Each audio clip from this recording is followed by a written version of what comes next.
कार्यकारी अध्यक्ष, यहाँ के बहुत ही लोकप्रिय प्रमुख, मायावी प्रमुख आदरणीय जवाहर जी, यहाँ उपस्थित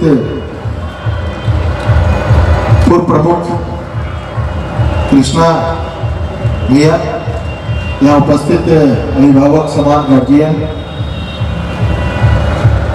आदरणीय चंद्रशेखर बाबू, यहाँ उपस्थित दिनकर भाई जो किसान नेता है, विधानसभा के चुनाव हमारे साथ लड़ते लड़ते रह गए थे, पता नहीं लड़े कि नहीं लड़े लास्ट में।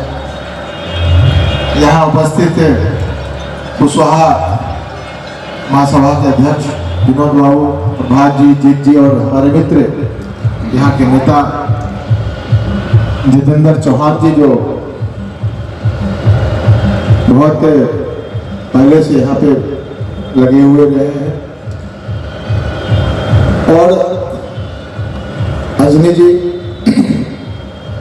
यहाँ उपस्थित थे, जिनकी वजह से आज हम सब लोग कम से कम 23 जनवरी को इकट्ठा हो जाते हैं।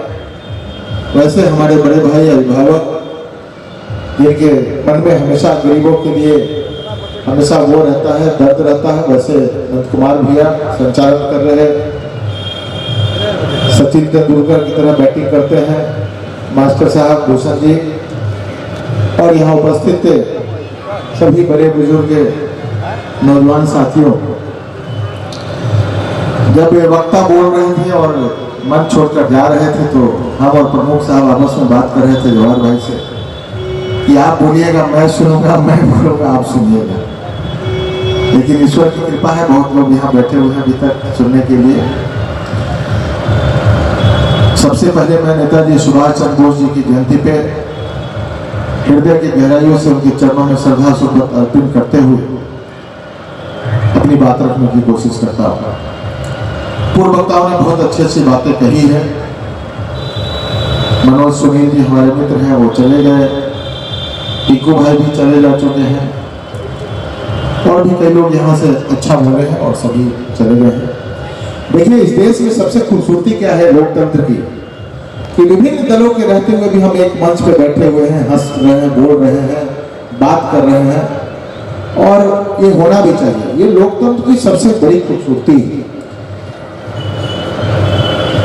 हमारी बातों पे बहुत सारी चीजों पे मतभेद हो सकता है, लेकिन मतभेद नहीं होना चाहिए, क्योंकि ये मतभेद जब होता है तो इससे राष्ट्र तरक्की नहीं करता है, क्षेत्र तरक्की नहीं करता है। और यहाँ जो भी साथी बैठे हुए हैं, जो भी राजनीति में हैं, सेवा के भाव से हैं, और सब लोग अपने अपने तरीकों से सेवा की कोशिश करते हैं। मैं किसी की आलोचना करने के लिए नहीं खड़ा हुआ हूँ, ना मैं किसी राजनीतिक दल का प्रतिनिधित्व करने के लिए यहाँ पे खड़ा हुआ हूँ। कई लोगों ने राजनीतिक बातें भी की हैं, मैं नहीं चाहूँगा कि उस पर मैं छेड़ूँ, उस पर बात करूँ, क्योंकि मंच दूसरे मिलेंगे तो मैं उसको बोलूँगा।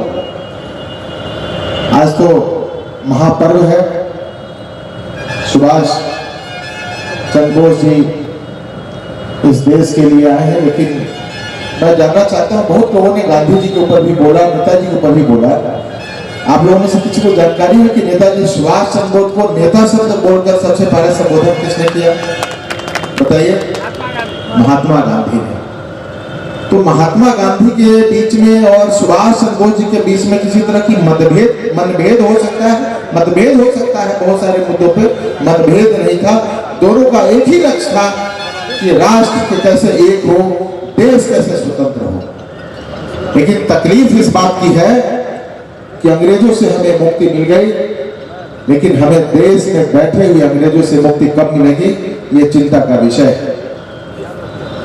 समाज में दो ही तरह की जातियां हैं, लोग अलग अलग तरीकों से अपनी संभावनाएं तलाशते हैं, लोगों के बीच में अपनी तरीके से अपनी बातों को रखना चाहते हैं।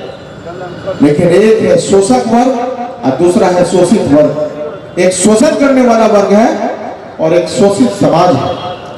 किसी जाति से हो, किसी विषय में हो, किसी धर्म से हो, जो शोषक वर्ग है उसका सोच अलग होता है, और जो शोषित वर्ग है वो आज के डेट में, आज की तारीख में आज भी गुलाम है।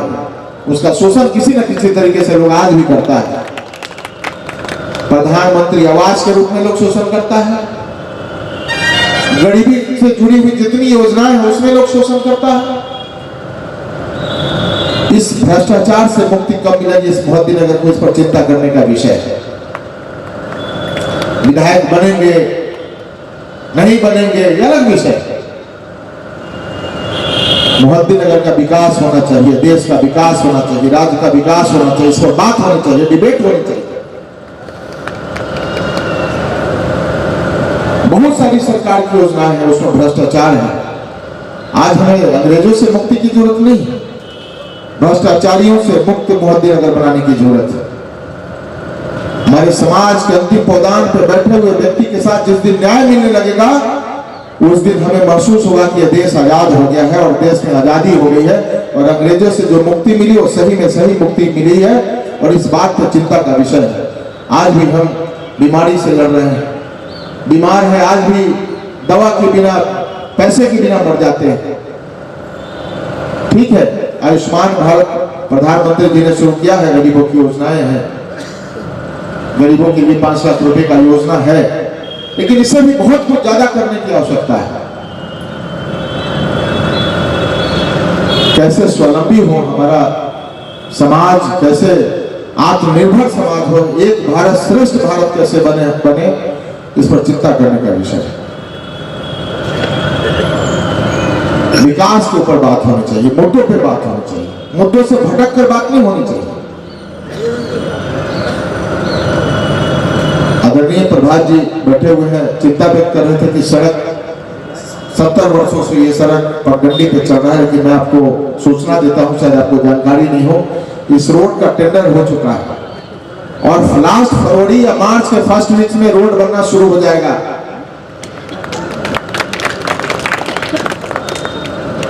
और पूरे सीमेंटेड रोड बनेगी, पीसीसी रोड बनेगी, महनार से लेकर बछवाड़ा तक की रोड चौड़ी होगी और 13 मीटर की चौड़ी रोड बनेगी। वन पर्यावरण विभाग से एनओसी भी मिल चुका है, पटना से रांची की ओर गया हुआ है। मुझे लगता है कि 2, 4, 5, 10 दिनों के अंदर एनओसी भी मिल जाएगा। उसके बाद वृक्ष और बिजली का शिफ्ट होना शुरू हो जाएगा और निश्चित रूप से यहाँ के लोगों को सड़क मिलेगी। ट्रेन की बात की है आपने, निश्चित रूप से मेरे ध्यान में नहीं था इस बात का। मैं चाहूंगा कि ट्रेन के नजदीक, जो स्टेशन के नजदीक सबसे नजदीक रहने वाले लोग एक लिस्ट बना के दें कि पहले कौन सी ट्रेन चलती थी, अब कौन सा ट्रेन बंद हो गया है। वैसे लिस्ट होकर फिर हम लोग बात करेंगे। आदरणीय गृह राज्य मंत्री हैं, इस क्षेत्र के सांसद हैं नित्यानंद जी, वो रेल मंत्री से बात करेंगे, अपनी बात को रखेंगे और फिर से ट्रेन शुरू कराई जाएगी। निश्चित रूप से ट्रेन शुरू होगी। तो विकास जब सही रूप से सही दिशा में जाएगा तभी राष्ट्र का विकास होगा, देश का विकास होगा। और